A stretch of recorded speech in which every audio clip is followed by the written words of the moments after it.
Now, JD Vance thinks he gets to tell you who is and isn't an American, what does and doesn't make one an American. Being born here is no longer the standard.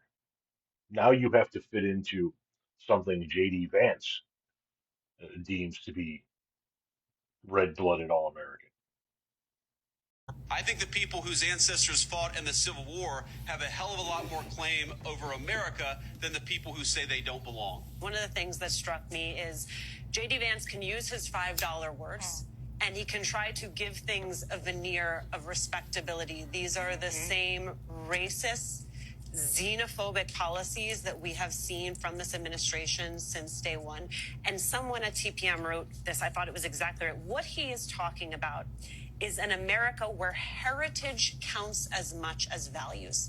And that's the question that you have to ask yourself. Do we want to redefine American identity to be about heritage? And would J.D. Vance like to know about all of the Mexican Americans who fought during the U.S. Civil War? Oh, yes. I mean, it is, let's play a little bit more of this because I think people really need to understand that this is exactly who J.D. Vance is and why it is so just and the opposite of American.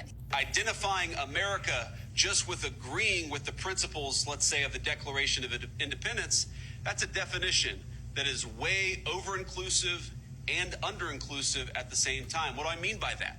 Well, first of all, it would include hundreds of millions, maybe billions of foreign citizens who agree with the principles of the Declaration of Independence. Must we admit all of them tomorrow? I just want to note that the words in the Declaration of Independence, all men are created equal, it wasn't just a slogan. That is a political thesis. The idea that in America, what makes you American is not your heritage, but your equality and your values. And the founding fathers rejected this idea of what some experts now are calling it. What he's talking about is blood and soil, like nationalism. Yeah. And the founding fathers rejected it. You can look at the Federalist Papers #1, the Federalist Papers #10. They were very, very clear that America is not going to be a country based on heritage. Because to be very clear, Alicia, and Michael are just as American as J.D. Vance. Who the fuck does JD Vance think he is that he gets to tell us who is and is not more American than somebody else?